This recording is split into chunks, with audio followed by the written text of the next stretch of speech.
Hello and welcome. My name is Kyle Nielsen, and this is How You Level Up, a podcast where I ask questions to help you become your best self.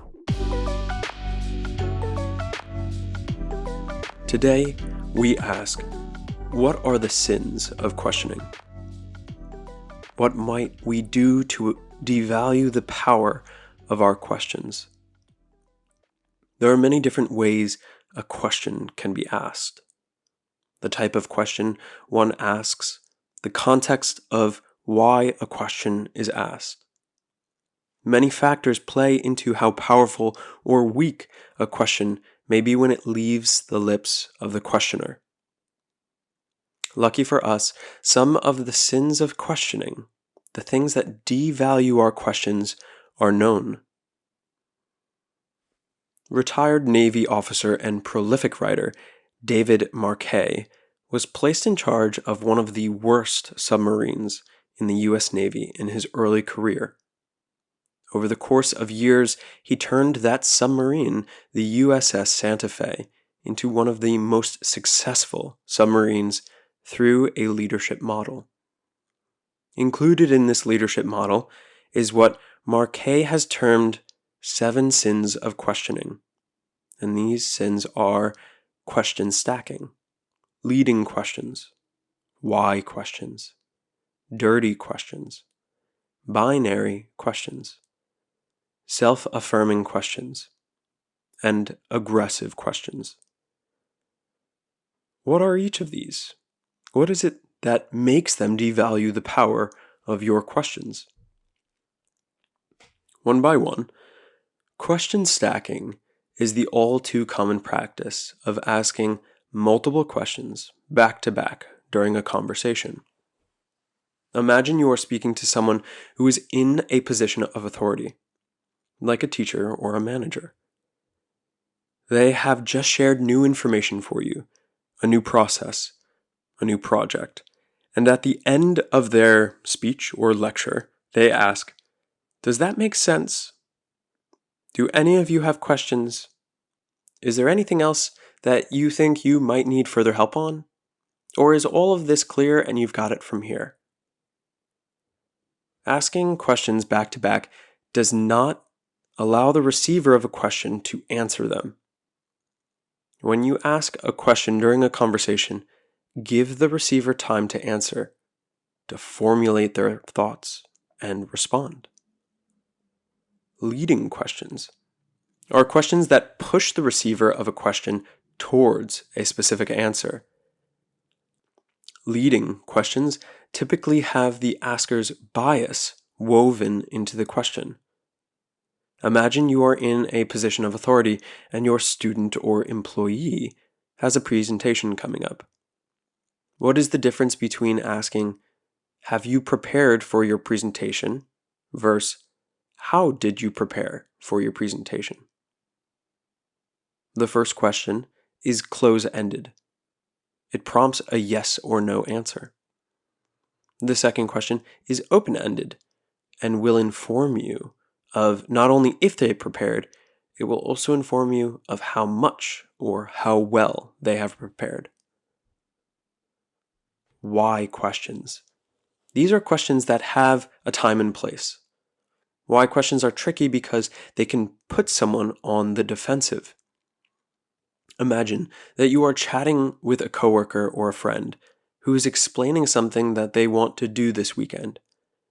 You ask them, "Why would you want to do that?"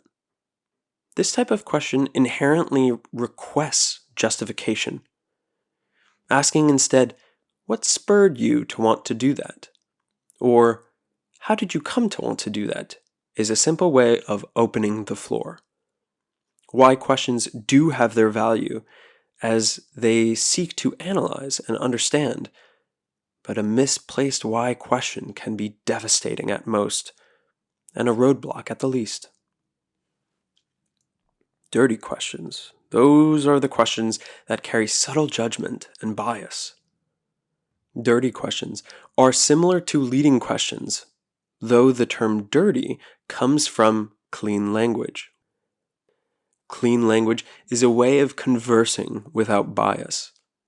Let's say that you have a roommate who has asked you to help them work out. They've told you a few times that they want to work out in the mornings, and so when they wake up, you ask them, "Were you going to work out this morning?" This is a dirty question because it presumes your roommate should make the time. It presumes rightness and wrongness because if they make time, which is its own metaphor we could unpack, then they are in the right. While if they do not make time, they are in the wrong. A clean way of asking your roommate if they were going to work out is, "What are your plans for this morning?" The clean question does not have judgment or expectation. Listening to the way someone asks a question to the way you ask a question will reveal expectations and the presumptions that are in the question. Binary questions are quite simply questions that have two possible answers: this or that, yes or no. Is that restaurant good? Did I make a mistake? These are examples of binary questions. These questions prompt a response that is short and leaves room for missing pieces of information, missing pieces of context. So let's open the questions. Is that restaurant good becomes, what did you think of that restaurant?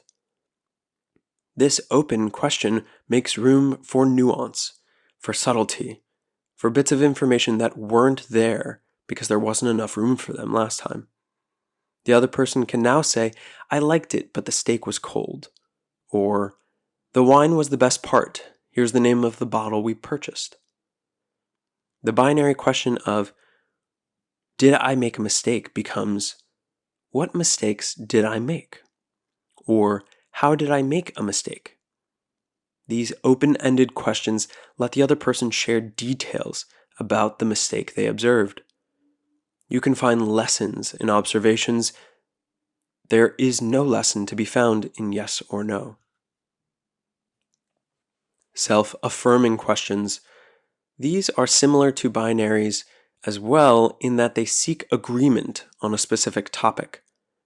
Self-affirming questions like, "Is everything tasting good tonight?" Or, "Did you have a wonderful stay?" These two questions are common to hear from a waiter or a hotel concierge.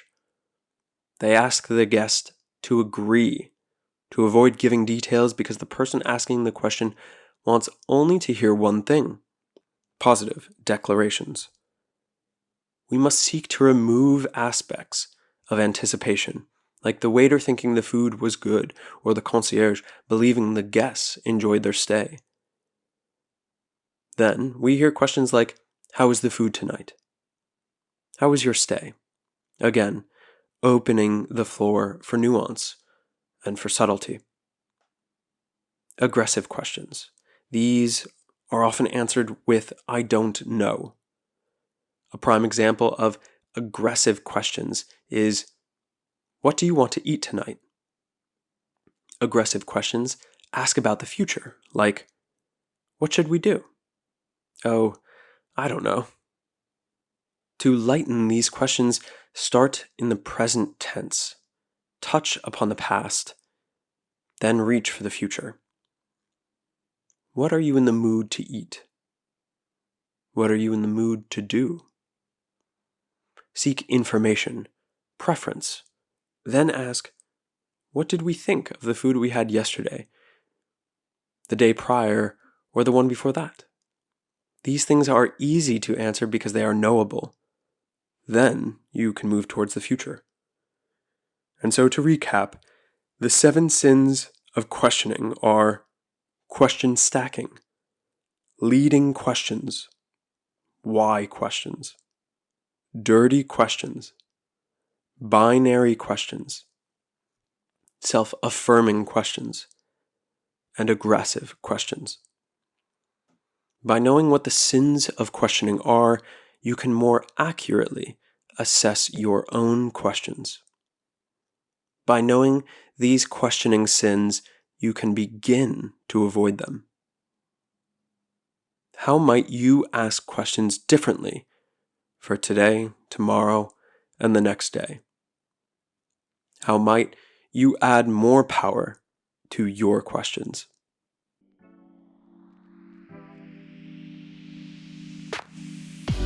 Thank you for listening to another episode. If you're enjoying the show, open up the app you're listening to this on and hit the like or subscribe button and give a 5-star rating. At least twice a week, you'll find a new episode asking you a new question, so you can strengthen your emotional independence, improve your communication skills, and upgrade your personal philosophy. So if there's a question you'd like me to dive into next, send it to any of these social media accounts connected in the show notes here. This is all about how you level up.